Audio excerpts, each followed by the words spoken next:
Et maintenant, je vous propose de réfléchir, de méditer sur la patience, qui est une vertu très liée à l'espérance. Le pape François dit que c'est une vertu étroitement liée à l'espérance. Il l'appelle aussi une vitamine essentielle pour notre vie. Et il cite Saint Paul, qui, dit-il, est très réaliste. Il sait que la vie est faite de joie et de peine, que l'amour est souvent mis à l'épreuve lorsqu'augmentent les difficultés, et que l'espérance semble disparaître devant la souffrance. Pourtant, Saint Paul écrit « Nous mettons notre fierté dans la détresse elle-même, puisque la détresse, nous le savons, produit la persévérance. La persévérance produit la vertu éprouvée.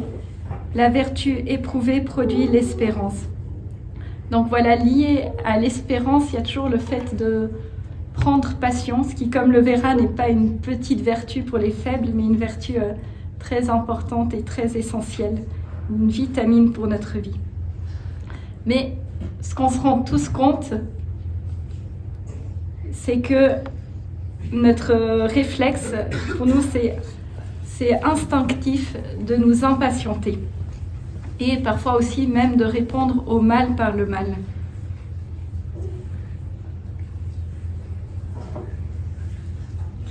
Pardon. Voilà. L'impatience, elle remonte il y a très longtemps. Vous connaissez tous l'histoire de Adam et Ève qui se sont saisis du fruit, qui l'ont pris parce que le serpent leur a dit « Si vous prenez le fruit de l'arbre de la connaissance du bien et du mal, vous serez comme des dieux. » Or, c'était un peu ce que Dieu, par la suite, nous a donné. Il fait de nous ses fils. Quelque part, il nous rend un peu comme lui. Mais eux ont voulu s'en saisir d'eux-mêmes. Et dans ce premier péché, il y a déjà quelque chose de l'impatience de Adam et Ève qui ont essayé de prendre par eux-mêmes au lieu d'attendre de recevoir de Dieu la vie en plénitude. Alors, quelques lieux d'impatience au quotidien qui sont difficiles pour nous. Un des premiers lieux, c'est la vie familiale ou commune. Je ne sais pas si vous connaissez Carl Steve Lewis qui a écrit Tactique du diable.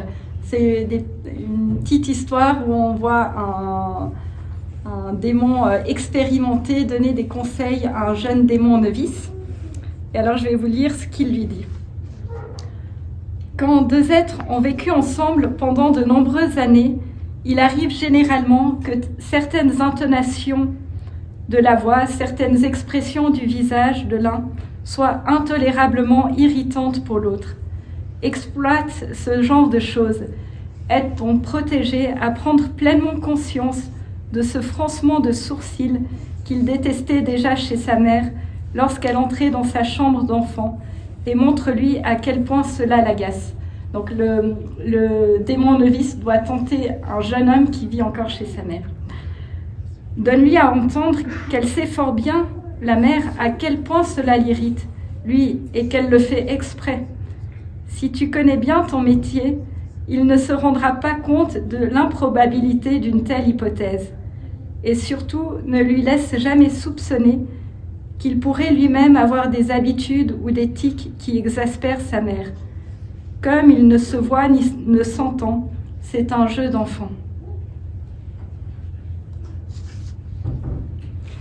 D'ailleurs, ça me fait penser, on a regardé en communauté pendant notre retraite de carême des enseignements du père Cantalamessa, et il disait que pour lui, deux personnes, un couple qui vivent ensemble jusqu'à la fin de leur vie en continuant à s'aimer, ça suffisait à leur donner, à reconnaître en eux l'héroïcité des vertus pour les admettre à la béatification. Voilà.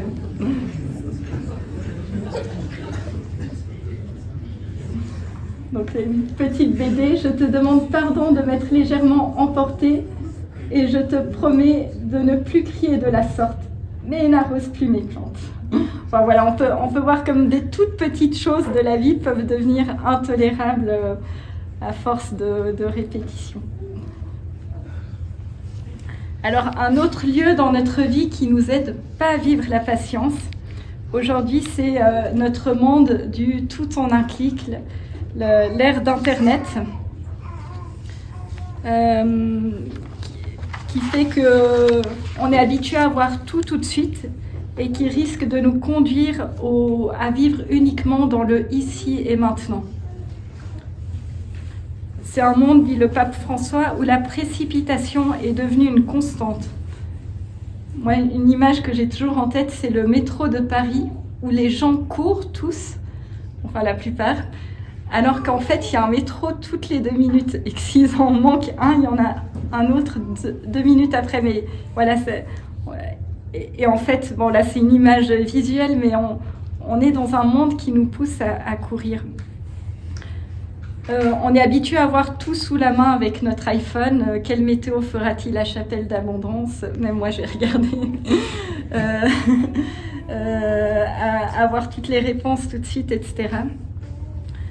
Et un constat, c'est qu'il devient parfois difficile de se rencontrer, de se parler calmement, même dans les familles. Et des conséquences que soulève le pape François, c'est l'intolérance, la nervosité, parfois la violence gratuite qui surgissent et qui provoquent l'insatisfaction et la fermeture. Je ne sais pas si vous connaissez Viktor Frankl, qui est un psychiatre autrichien qui a été déporté dans les camps de concentration et qui ensuite a écrit, a développé la logothérapie, qui est une thérapie à partir du sens, justement. Et lui, il relevait une forme de pathologie qu'il a vue beaucoup dans les camps de concentration, c'est ce qu'il appelle la vie provisionnelle. L'impression qu'il n'y a que l'ici et le maintenant qui compte. C'est bien de vivre dans l'instant présent, mais si c'est trop, s'il n'y a plus d'avenir, s'il n'y a plus d'espérance, justement, eh bien l'homme risque de vivre au rabais. Alors je vais vous lire ce qu'il dit et ça deviendra plus clair. Beaucoup d'hommes passent leur vie à attendre que l'occasion se présente. Donc il décrit la situation dans les camps de concentration. L'homme qui se laissait vaincre par l'absence de futur occupait son esprit avec des pensées rétrospectives. J'ai déjà fait allusion à la tendance à se réfugier dans le passé pour apaiser l'horreur du présent, en le faisant moins réel. Mais dépouiller le présent de sa réalité comporte aussi certains risques. Tranquillisé par cette irréalité, le prisonnier cessait de réaliser des actions positives dans le camp de concentration, et ses opportunités étaient réelles, existaient pour de vrai. Considérer la vie provisionnelle comme quelque chose d'irréel constituait déjà de soi un facteur primordial pour que les prisonniers se désimpliquent de leur vie, vu que tout manquait de sens. Ces personnes oubliaient que souvent, les circonstances exceptionnelles adverses accordent à l'homme l'occasion de grandir spirituellement au-delà d'elle-même. Au lieu de profiter des difficultés des camps pour éprouver leur courage, ils jugeaient la situation erronée, une parenthèse inconsistante dans leur destin. Ils préféraient fermer les yeux et se réfugier dans le passé. Pour ces personnes, la vie perdait tout son sens. Donc ce danger de ne plus chercher comment déjà vivre humainement, aimer, etc., ce qui était possible, réellement possible quand même dans un camp de concentration, même si particulièrement difficile, parce que ça semblait une sorte de parenthèse inconsistante dans leur vie où toutes les circonstances étaient telles que c'était pas possible.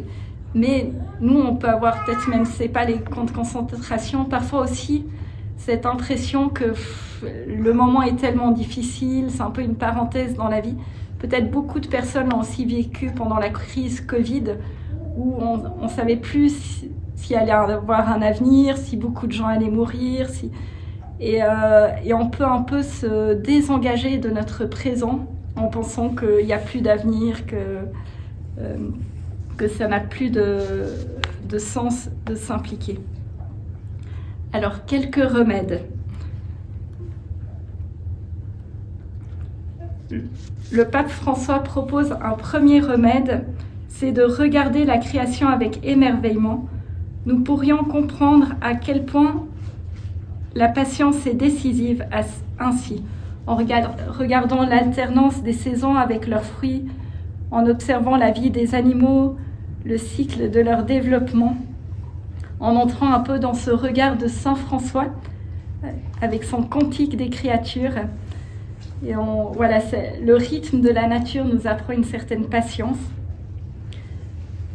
Un deuxième remède, c'est un remède proposé par un philosophe japonais qui vit en Allemagne, s'appelle Han.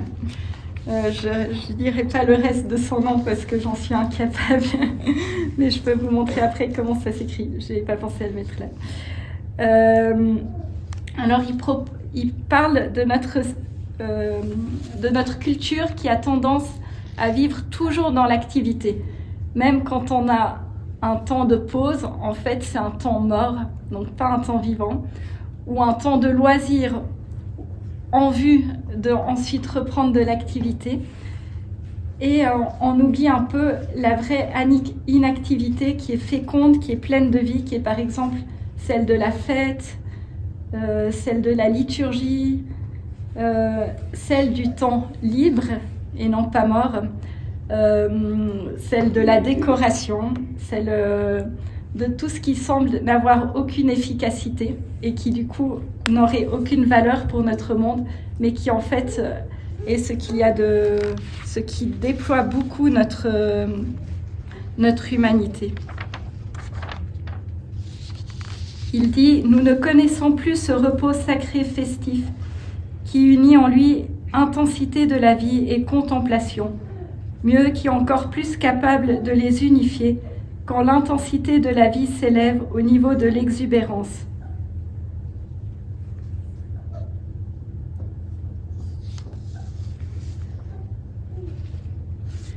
Et puis aussi, ce qui peut nous aider à vivre la patience, c'est aussi de se rappeler, de prendre conscience qu'elle nous fait beaucoup de bien à nous-mêmes et aussi aux autres.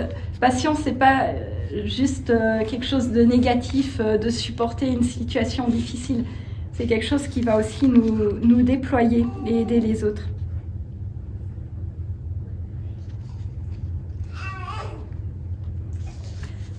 Alors maintenant, on va voir quelles sont les racines de la patience. Quand Saint Paul parle de la patience, il en parle souvent. Il parle d'abord de la patience de Dieu. Lui qui est le Dieu de la persévérance et du réconfort, c'est le premier à être patient avec nous. Tout l'Ancien Testament parle de ce Dieu lent à la colère, qui au lieu d'exprimer son dégoût pour le mal et le péché des hommes, se révèle plus grand, prêt à recommencer chaque fois avec une patience infinie. Et autant dans l'Ancien Testament que pour Paul, qui le souligne beaucoup, c'est le premier trait de l'amour de Dieu qui, face au péché, propose le pardon.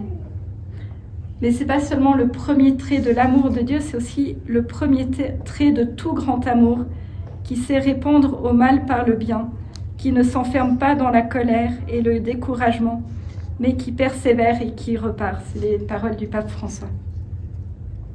Et saint Augustin dit « L'on est d'autant plus fort pour supporter tout mal qu'en lui est plus grand l'amour de Dieu. »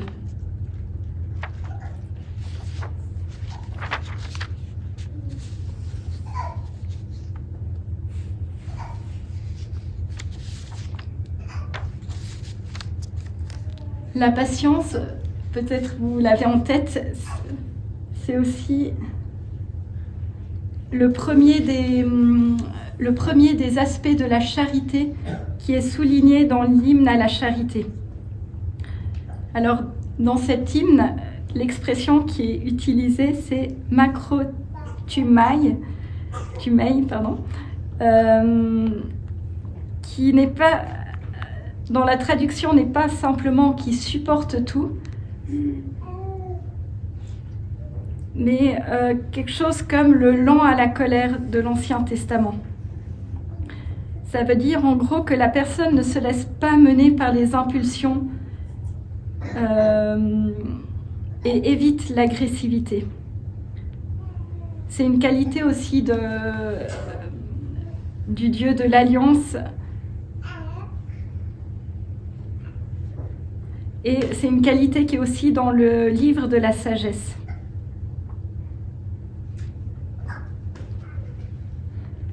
Donc la patience, elle est vraiment liée aussi à cet aspect de la miséricorde qui est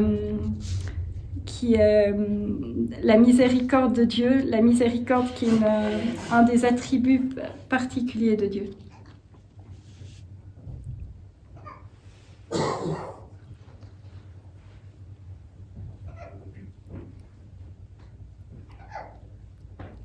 Mais la patience, c'est pas juste un attribut de Dieu, c'est aussi un appel pour nous. On voit que le Christ a été patient aussi dans sa passion, justement. Et suivre le Christ, c'est aussi nous-mêmes devenir patients. Et c'est un appel quelque part que le Christ nous donne à tous d'entrer dans cette patience.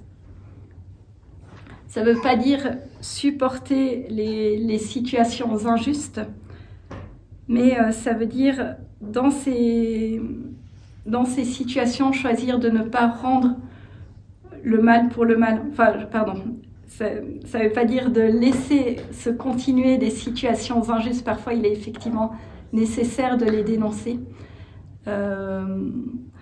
Mais ça consiste à renoncer à la vengeance. Il y a vraiment cet aspect de miséricorde. Ça peut aussi demander parfois d'attendre que les situations mûrissent au lieu de les presser en espérant qu'elles changent instantanément. La précipitation et l'impatience sont les ennemis de la vie spirituelle. Parce que Dieu est amour et celui qui aime ne se lasse pas, ne s'irrite pas, ne donne pas d'ultimatum. Une autre parabole aussi qui peut nous aider à comprendre tout ça, c'est la parabole de l'ivraie et du bon grain. Dieu a semé du bon grain, l'ennemi est venu semer de l'ivraie dans le champ, et que font les gens qui s'occupent du champ? Ils vont voir leur maître, ils disent vite, on va enlever toute l'ivraie parce que quelqu'un a mis de l'ivraie dans ton champ de bon grain. Et le maître dit non, attendons, laissons le temps et ensuite à la fin on fera le tri. Et parfois effectivement de laisser une situation mûrir permet de mieux discerner et permet aussi au bon grain de donner tout son fruit. Et la patience, dans ce sens-là, elle est aussi une vertu qui peut aider à sauver une situation en ne jetant pas le bébé avec l'eau du bain, par exemple, en ne mettant pas tout de suite de côté des choses qui nous apportent en fait beaucoup.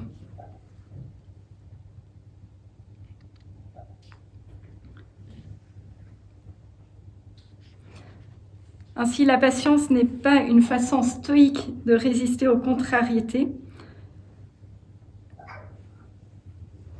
mais elle est intimement unie à l'amour et elle aide la charité à s'épanouir. Il y a quelque chose dans la patience de la magnanimité, d'un cœur grand qui donne encore davantage.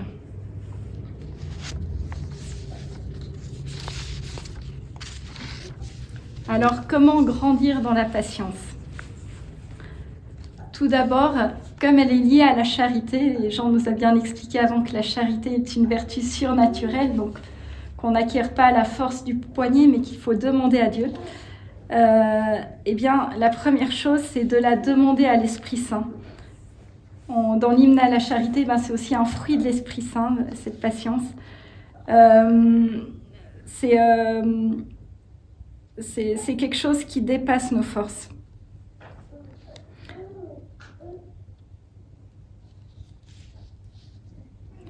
Saint Augustin dit, c'est le propre de la vertu chrétienne, non seulement de faire le bien, mais aussi de supporter le mal. Mais en fait, on n'a pas vraiment les forces par nous-mêmes et on a besoin de l'aide de Jésus qui a déjà tout porté. Une deuxième chose qui peut nous aider à grandir dans la patience, c'est l'œuvre de miséricorde qui consiste à supporter les personnes les plus ennuyeuses. Ce n'est pas forcément la première œuvre de miséricorde à laquelle on pense, mais elle est bien dans la liste des œuvres de miséricorde spirituelle. Vous pouvez aller vérifier. Et je pense que, il y a toujours dans nos vies des gens qui sont peut-être pas ennuyeuses en soi, mais qui nous semblent plus ennuyeuses à ce moment-là. Et bien par miséricorde, par charité, avec l'aide de Dieu, d'entrer dans cette œuvre de miséricorde, et bien peut nous aider à grandir en patience. Notre problème, c'est qu'on a tendance à cataloguer les personnes selon les erreurs qu'elles commettent. Et en fait, la patience, elle va nous aider à voir leur vrai visage au-delà de ça et de voir leur cœur et pas à en rester juste à leurs erreurs. Ça nous aidera aussi à renoncer à juger et à renoncer à nos attentes. Quelque part, quand on est toujours dans nos attentes sur l'autre, eh bien, c'est un peu nous qui sommes au centre. Et si on arrive à dépasser ses attentes et à voir l'autre, à voir son cœur derrière ses erreurs, eh bien, c'est un nouveau regard.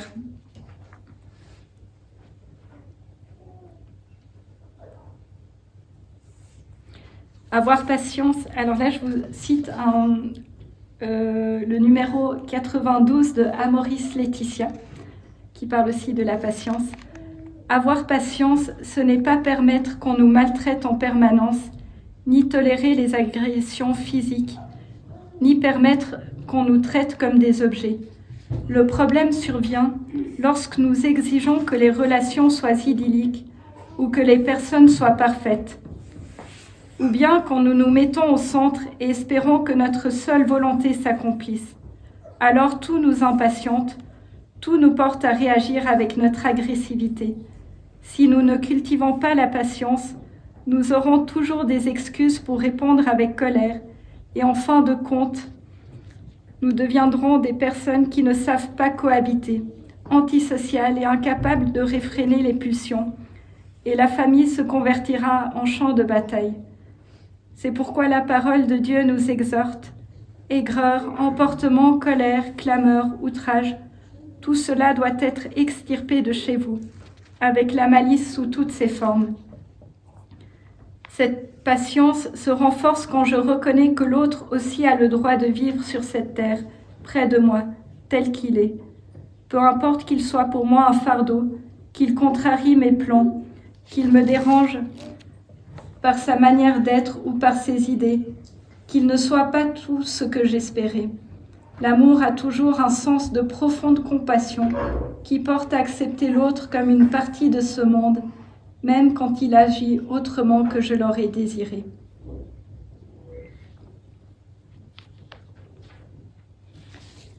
Voilà aussi une petite illustration. Dans nos attentes, parfois on imagine la personne idéale. Bon, là c'est la femme qui attend l'homme parfait, mais moi je peux attendre la sœur ou le frère parfait dans ma communauté. Enfin, on peut attendre les enfants parfaits. Et on peut attendre très très longtemps.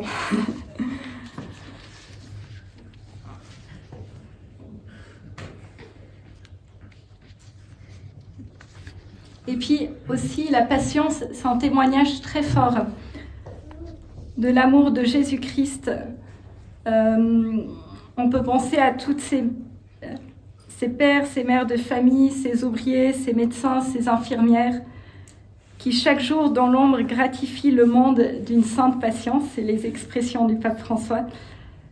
Et il dit, la patience vaut mieux que la force d'un héros. Il y a quelque chose de touchant aussi pour les gens quand ils voient quelqu'un accomplir son service avec patience, continuer d'aimer avec patience. Ça montre une force d'amour qui dépasse les difficultés de chaque jour. Alors je vais vous citer maintenant un texte de Madeleine Delbrel, La passion des patiences.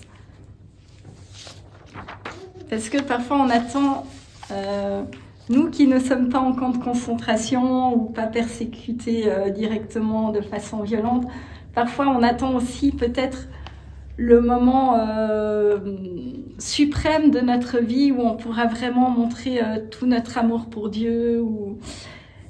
Et puis peut-être que là où le Seigneur nous attend, c'est un peu ailleurs. La passion, notre passion, d'accord, nous l'attendons.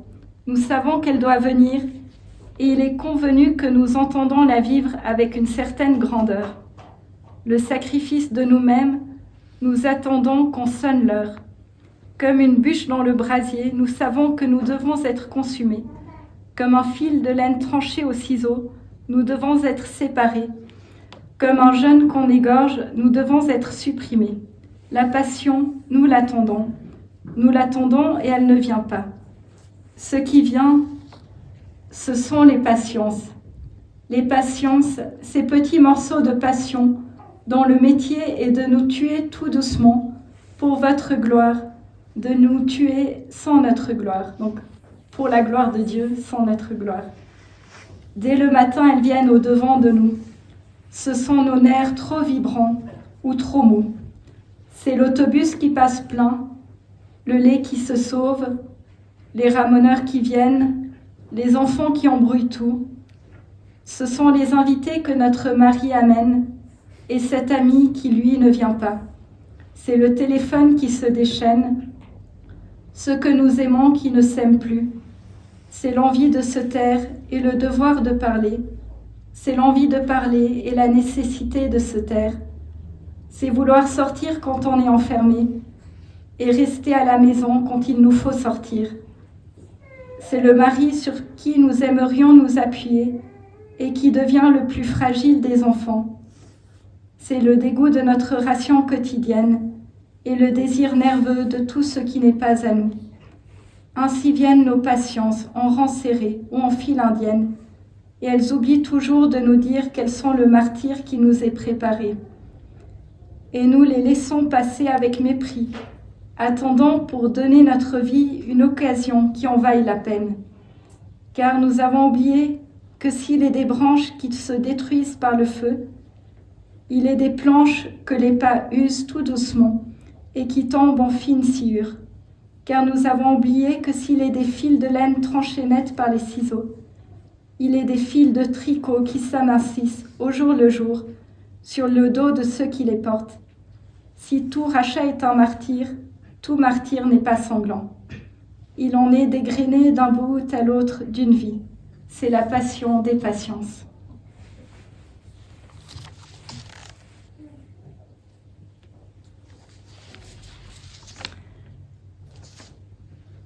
Finalement, qu'est-ce qui peut encore élargir notre regard pour vivre cette patience?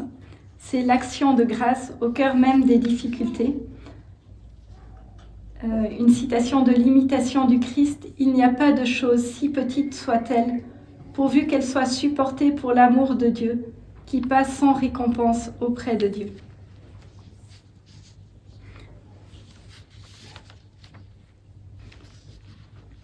Donc on peut voir que souvent on voit les difficultés de nos vies et parfois on oublie de voir aussi ce qu'on a appris à travers ces difficultés ou comment les épreuves traversées nous ont fait grandir. Et en entrant dans un regard aussi plus large, eh bien, ça peut nous aider à vivre la patience parce que aussi il y a cette dimension d'espérance de croire que dans cette difficulté, Dieu va nous faire grandir, va nous offrir quelque chose de plus profond. Alors, on peut faire un petit exercice, c'est de réfléchir à « je perds mais je gagne ».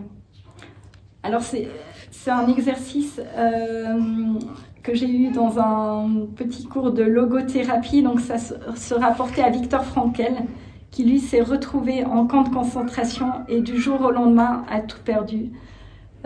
Son identité, sa femme, toute sa famille.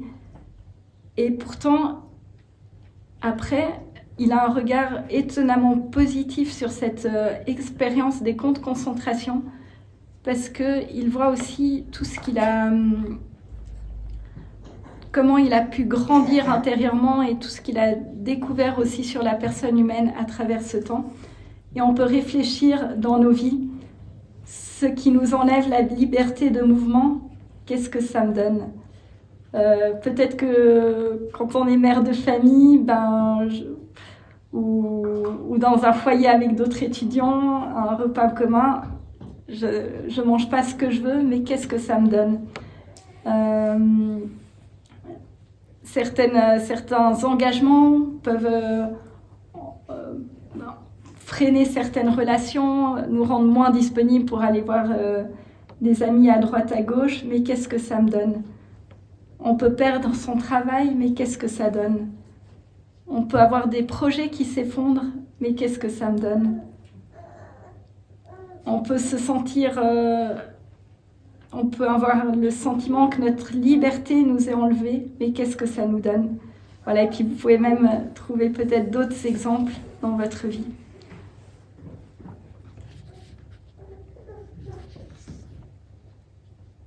Alors finalement, un lieu aussi qui est une grande école de la patience, c'est l'Eucharistie.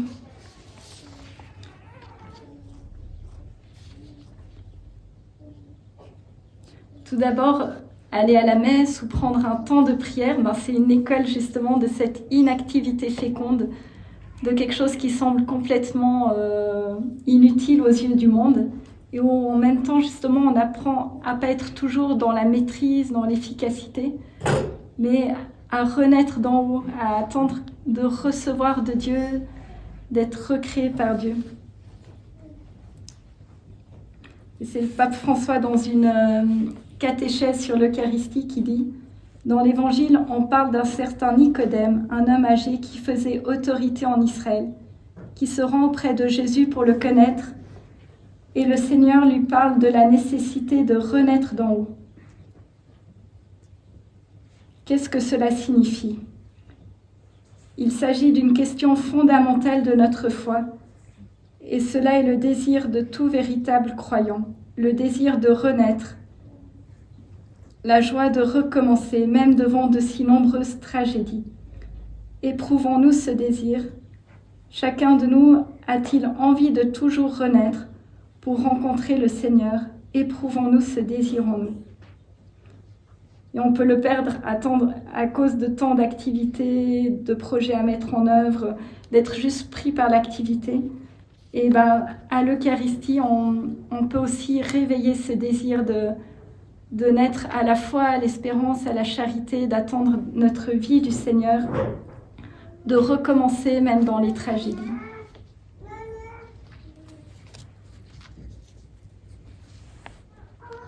Dans l'Eucharistie aussi, on voit que Dieu est tout proche de nous, qu'il se fait nourriture pour nous.